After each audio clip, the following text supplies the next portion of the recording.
Hello students, myself Kashif Raza, आपका bio बुकवार्ड पर welcome. आज का जो हमारा टॉपिक है रिप्रोडक्शन इन फंजाई। इसके प्रीवियस लेक्चर में हमने फंजाई का टोटल जो कंसेप्ट है वो कवर कर चुके हैं, जिसमें हमने उसके general characteristics, history, discovery, occurrence, उसके थैलस स्ट्रक्चर और उसके नेक्स्ट लेक्चर में हम मूड्स ऑफ न्यूट्रिशन यानी फंजाई इन्वायरमेंट से किस तरह अपनी रिक्वायरमेंट को फुलफिल करती है। तो आज देखेंगे कि जो फंजाई है वो खुद को कौन कौन से मेथड से रिप्रोड्यूस करती है। फंजाई की रिप्रोडक्शन पर आपको ग्रिप होना लाजमी है, क्योंकि इसमें हम मोस्टली जितनी भी जनरल रिप्रोडक्शन होगी हम उसको कवर करेंगे। जब हम इसकी आगे फाइलम, इसकी स्पीशीज को कवर करेंगे, सेम एज इट ये वहां पर यूज होंगी। तो अगर आपको इस पे जनरल कंसेप्ट नहीं होगा तो हमें आगे इसको कवर करने में थोड़ी मुश्किल होगी। हम इसको कवर करते हैं कि रिप्रोडक्शन इन फंजाई कौन कौन से मेथड से खुद को रिप्रोड्यूस करती है। फर्स्ट वन है वेजिटेटिव रिप्रोडक्शन, यानी जो फंजाई होती है उसके थैलस स्ट्रक्चर से आगे खुद को रिप्रोड्यूस करती है। इसमें किसी भी गेमेट्स का इन्वॉल्वमेंट नहीं होती, तो इसको हम वेजिटेटिव रिप्रोडक्शन कहेंगे। थैलस आपको पता है, जब भी हम किसी भी ऑर्गेनिज्म या स्पीशीज के रूट, स्टेम और लीफ में डिफरेंशिएट नहीं कर सकते, उसको हम थैलस कहेंगे। उसके बाद एसेक्सुअल रिप्रोडक्शन होता है। एसेक्सुअल रिप्रोडक्शन में स्पोर्स इन्वॉल्वमेंट होते हैं। लेकिन एज ए फंजाई की जब हम बात करें तो इसमें कुछ ऐसे टर्म्स हैं जिसमें ओरिजिनली स्पोर्स नहीं होते। स्पोर लाइक स्ट्रक्चर होता है, सेल होता है जो एज ए बिहेव स्पोर्स करता है, तो हम उसको स्पोर्स की कैटेगरी में इन्वॉल्व कर लेते हैं। तो आज के टॉपिक में हम वेजिटेटिव और एसेक्सुअल को कवर करेंगे और नेक्स्ट लेक्चर में सेक्सुअल रिप्रोडक्शन और उसके मेथड्स को कवर करेंगे। तो ये था हमारे पास इंट्रोडक्शन। तो हम अपना टॉपिक स्टार्ट करते हैं। फर्स्ट वन हम कवर करते हैं वेजिटेटिव रिप्रोडक्शन को, जिसमें फर्स्ट जो है फ्रेगमेंटेशन। फ्रेगमेंटेशन क्या होता है? Fragment mean pieces. अगर किसी भी स्पीशीज या ऑर्गेनिज्म का फ्रेगमेंट ब्रेक हो जाता है इनटू पीसेज में ड्यू टू इन्वायरमेंटल स्ट्रेस की वजह से या किसी भी एक्सीडेंटली, फॉर एग्जांपल आप भी जैसे जा रहे होते हैं तो आपको कुछ फील होता है, तो आप यूं ही साथ वाली किसी फसल को या किसी प्लांट को हाथ मार देते हैं, पाँव मार देते हैं, तो वो फ्रेगमेंट में चेंज हो जाते हैं, तो वही फ्रेगमेंट्स नए प्लांट बनाते हैं। तो हम स्टार्ट करते हैं। In this process the mycelium breaks into two or more similar fragments, either accidentally or due to some external force की वजह से। Each fragment into new mycelium। Mycelium, hyphae, इनका कंसेप्ट हम प्रीवियस लेक्चर में cover कर चुके हैं। जो माइसिलियम होता है, the body of fungi is called mycelium. The network of Haifa जो हमारे पास होता है, हाइफी होते हैं, तो वो उसका काफी ज्यादा नेटवर्क होगा, उसको भी हम माइसिलियम कहते हैं। तो फ्रेगमेंटेशन की जो हमारे पास कॉमन एग्जांपल है उसमें हमारे पास मोस्टली फिलामेंटस फंजाई इंक्लूड होते हैं, जिसमें राइजोपस आ जाता है और एस्परजिलस आ जाता है। फॉर एग्जांपल अगर हम इस डायग्राम में देखें तो हमारे पास एक स्पीशी है और इस स्पीशी का मिड में से दो पीसीज हो गए हैं, और दो पीसीज जो है वो न्यू प्लांट में, न्यू फंजाई में खुद को रिप्रोड्यूस कर लिया है। तो नेक्स्ट हमारे पास मेथड है बडिंग। बडिंग क्या होता है? The parent cell produces one or more projections are called bud. यानी फंजाई की जो थैलस बॉडी होती है वहां पर एक स्मॉल आउट ग्रोथ निकलती है जिसको हम बड कहते हैं।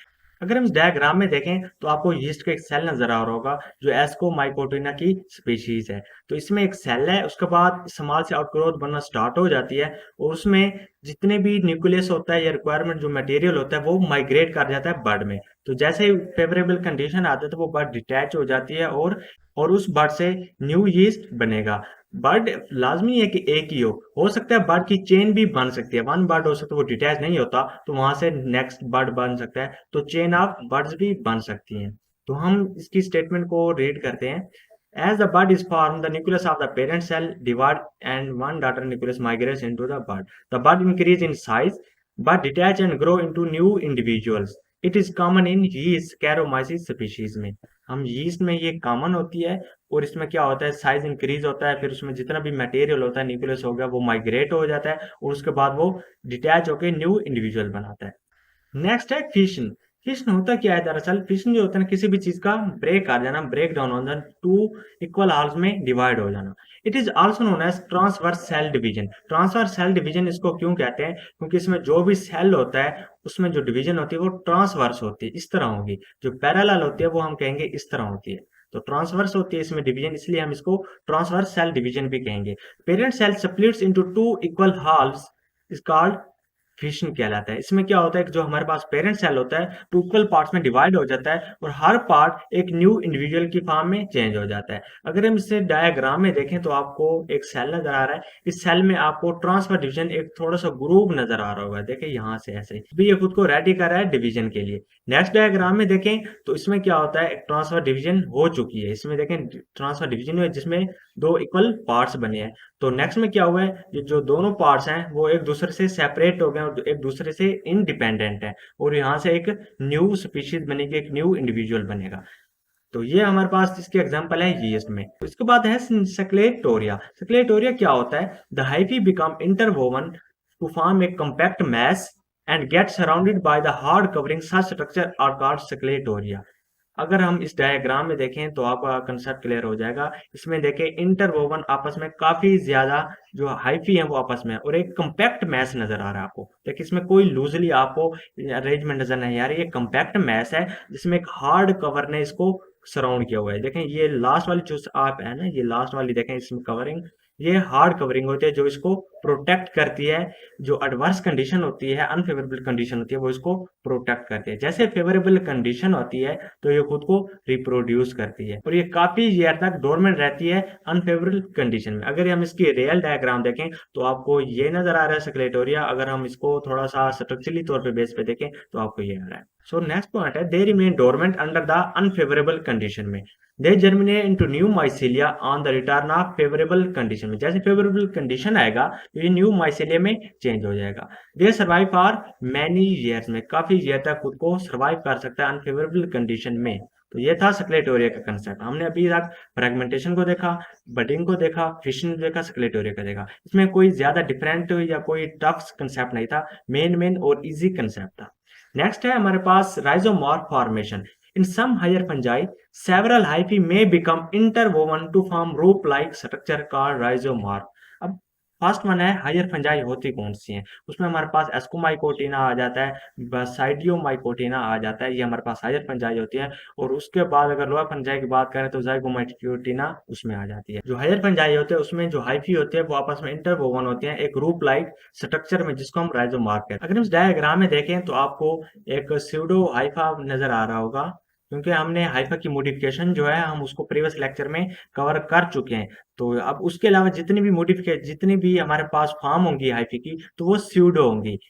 तो ये देखें आपको राइजोमॉर्फ माइसीलिया नजर आ रहा है। जिस तरह ही ग्रोथ, जैसे अनफेवरेबल कंडीशन आएगी तो इनकी जो ग्रोथ है यहीं पर स्टंड हो जाएगी, स्टॉप हो जाएगी और ये यहाँ से आगे वो खुद को ग्रोथ नहीं करेगी। और जैसे ही फेवरेबल कंडीशन होगी इनकी ग्रोथ यहीं से आगे नेक्स्ट स्टार्ट हो जाएगी और इनकी जितनी भी होंगी वो आगे नेक्स्ट माइसीलियम बनाएंगी। ये एग्जांपल है आर्मिलेरिया स्पीशीज। तो ये था हमारे पास वेजिटेटिव रिप्रोडक्शन। इसमें कुछ आपके लिए जो न्यू होगा वो राइजोमॉर्फ फॉर्मेशन होगा या उसके बाद सक्लेटोरिया होगा। बाकी फिशन है, इसको भी आपका देखो आपने मोस्टली सब्जेक्ट में इसको देखा होगा, आपका कंसेप्ट होगा। उसके बाद बडिंग होगी, फ्रेगमेंटेशन होगी। ये मजीद वही हमारे पास जो दूसरी प्लांट्स में या दूसरे सब्जेक्ट्स में कंसेप्ट यूज होता है सेम एज इट हो गया है। उसके बाद हमारे पास है एसेक्सुअल रिप्रोडक्शन। एसेक्सुअल रिप्रोडक्शन क्या होता है? एसेक्सुअल रिप्रोडक्शन में स्पोर के जरिए फंजाई खुद को रिप्रोड्यूस करती है, स्पोर के जरिए एक न्यू इंडिविजुअल बनता है। तो स्पोर्स होता क्या है? When the spores are produce inside the sporangia then is called spores. अगर स्पोरेंजिया के अंदर स्पोर्स बनता है तो हम उसे स्पोर्स कहेंगे। अब स्पोरेंजिया क्या होता है? अगर हम इस डायग्राम में देखें, ये डायग्राम नजर आ रही, तो ये हमारे पास जो पूरा स्ट्रक्चर है इसका, ये हमारे पास स्पोरेंजिया है और इस स्पोरेंजियम के अंदर स्पोर्स बनते हैं जो कि आपको इस डायग्राम में नजर आ रहे हैं। स्पोरेंजियम के अंदर जो स्पोर्स बनेंगे हम उसे स्पोरेंजियोस्पोर कहेंगे। उसके बाद जिस ब्रांच पे जो हमारे पास स्टॉक होगी इस पे, जिस पे के ऊपर स्पोरेंजियम होंगे तो हम उसको स्पोरेंजियोफोर कहेंगे। उसके अंदर स्पोर को स्पोरेंजियोस्पोर और जिस स्टॉक पे हमारे पास स्पोरेंजियम लगे हुए होंगे हम उसको स्पोरेंजियोफोर कहेंगे। फोर मींस ब्रांच समझ लें आप।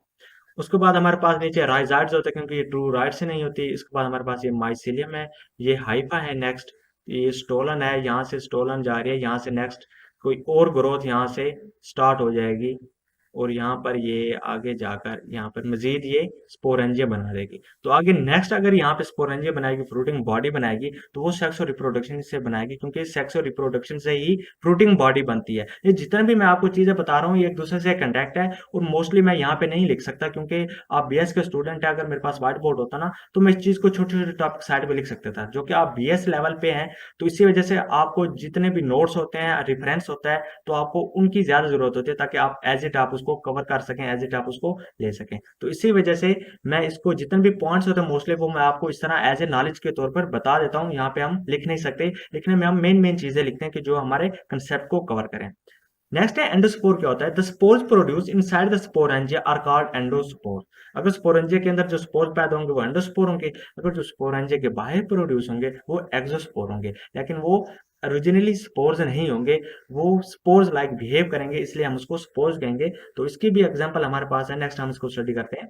तो हमारे पास स्पोर जो होते हैं वो डिफरेंट टाइप्स के होते हैं। फर्स्ट वन है जू स्पोर। जू मीन्स चिड़ियाघर, तो उसमें जितने भी एनिमल्स होते हैं वो मूवमेंट कर सकते हैं। सो एज इट, इसमें जो स्पोर्स होंगे वो मोटाइल होंगे, उसे हम जू स्पोर्स कहेंगे। The motile spores are called zoospores, जो खुद को मूवमेंट कर सकते हैं। मोस्टली जो एक्वेटिक फंजाई होते हैं वो मूव करते हैं, और वो फ्लैजेला की वजह से होते हैं। याद रहे कि जितने भी स्पोर्स होंगे, जितने भी गमेट्स होंगे, अगर वो मूव करते हैं तो वो फ्लैजेला की वजह से करते हैं। फ्लैजेला भी दो टाइप्स के होता है, एक विप्लैश होता है, एक टिंसल लाइक होता है। तो सो हम एज इट्स को फिर किसी नेक्स्ट लेक्चर में फ्लैजेला पर इसको डिटेल के साथ कवर करेंगे। नेक्स्ट हमारे पास है ए प्लेनोस्पोर। ए प्लेनोस्पोर क्या होता है? The non motile spores of aquatic fungi are called a planospore. वो फंजाई जिसके नॉन मोटाइल स्पोर्स होते हैं हम उसे एप्लानोस्पोर्स कहेंगे। अगर हम इस डायग्राम में देखें तो इसमें आपको जो स्पोर्स नजर आ रहे हैं ये जू स्पोर्स हैं। देखें इसमें आपको दो टाइप के, एक विप्लैश नजर आ रहा है, एक टेंसेल्स है, जो दोनों आपस में स्ट्रक्चरली डिफरेंट हैं। एक लेंथी होता है, एक स्मॉलर होता है। तो ये फ्लैजेला है जो एक्वेटिक फंजाई में खुद को मूवमेंट के लिए यूज करते हैं। तो नेक्स्ट एप्लानोस्पोर जो होते हैं, ये आपको एप्लानोस्पोर नजर आ रहे हैं। जैसे भी ये यहाँ से ब्रेकआउट होंगे, स्पोरेंजिया से बाहर जाएंगे, तो ये किसी सोर्स के जरिए, हवा के जरिए, किसी एनिमल्स के साथ चिपक जाएंगे। तो इस तरह ये डिफरेंट डिफरेंट प्लेसेस पे पहुंच जाते हैं। नेक्स्ट हमारे पास होते हैं कोनिडिया। कोनिडिया क्या होता है? इसकी डेफिनेशन को देखते हैं। Spore like structure produce at the tip of hyphae. Hyphae की टिप पर जो स्पोर लाइक स्ट्रक्चर प्रोड्यूस होता है और चेन की फॉर्म में होता है, उसे हम कोनिडिया कहेंगे। अगर हम इस डायग्राम में देखें तो आपको स्पोर लाइक स्ट्रक्चर प्रोड्यूस नजर आ रहे हैं जो कि टिप पर हैं, और वो नेकेड भी हैं। देखें आपको ये चेन लाइक फॉर्म में नजर आ रहे हैं, इसे हम कोनिडिया कहेंगे। यहाँ से एक सेल खुद को सेपरेट करेगा, यहाँ से जैसे वो नीचे किसी फेवरेबल कंडीशन में गिरेगा वहां से एक न्यू माइसिलियम बन जाएगा। The conidia bearing branch is called conidiophore. जिस ब्रांच के ऊपर कोनिडिया लगे हुए होंगे हम उसको कोनिडियोफोर कहेंगे। नेक्स्ट है आर्थ्रोस्पोर और ओइडिया। इसके दो नाम है, मोस्टली स्टूडेंट कंफ्यूज हो जाते हैं कि ओइडिया क्या है और आर्थ्रोस्पोर क्या है, दोनों सेम ही है। The hypha break into individual cells that behave as spore are called arthrospores और ओइडिया। याद रहे हाइफी का जो सेल्स होते हैं वो इंडिविजुअल्स ब्रेक ऑफ हो जाते हैं और बिहेव करते हैं स्पोर्स की तरह। ओरिजिनली स्पोर्स नहीं होते, हमने कहा कि स्पोर्स वही होंगे जो स्पोरेंजियम के अंदर प्रोड्यूस होंगे। अगर हम इस डायग्राम में देखें आर्थ्रोस्पोर की या ओइडियम में, इसमें आपको हाइफा नजर आ रहा है, इसके सेल्स खुद ब खुद ब्रेक डाउन हो रहे हैं इंडिविजुअली, और वो किसी फेवरेबल कंडीशन पे गिर के into new mycelium, new individual में चेंज हो जाएंगे। तो हम इस टाइप को कहेंगे आर्थ्रोस्पोर और ओइडिया। Next है claymatospore. Individual cells of the hyphae become thick-walled before their separation from each other. These cells behave as spores are called claymatospores. अब ओइडिया और क्लेमाइडोस्पोर में क्या डिफरेंस है? ओइडिया स्पोर में ब्रांच से इंडिविजुअल सेल सेपरेट होता है जो कि एज ए बिहेव स्पोर्स की तरह करता है, और वहां से न्यू इंडिविजुअल बनता है। क्लेमाइडोस्पोर में एज ए वो न्यू इंडिविजुअल सेल की तरह वो सेपरेट नहीं होता, वो ड्यूरिंग जैसे ब्रांच के साथ कंटेक्ट होगा, ब्रांच में ही होगा, वो वहीं पर थिक वॉल्ड सेल्स बना लेगा। देखें ये आपको क्लेमाइडोस्पोर नजर है जो अभी सेपरेट ही नहीं हुआ, वहीं पे थिक वॉल्ड सेल्स उसने बनाए हैं जो अनफेवरेबल कंडीशन में खुद को सर्वाइव कर सकता है, डोरमेंट रह सकते हैं।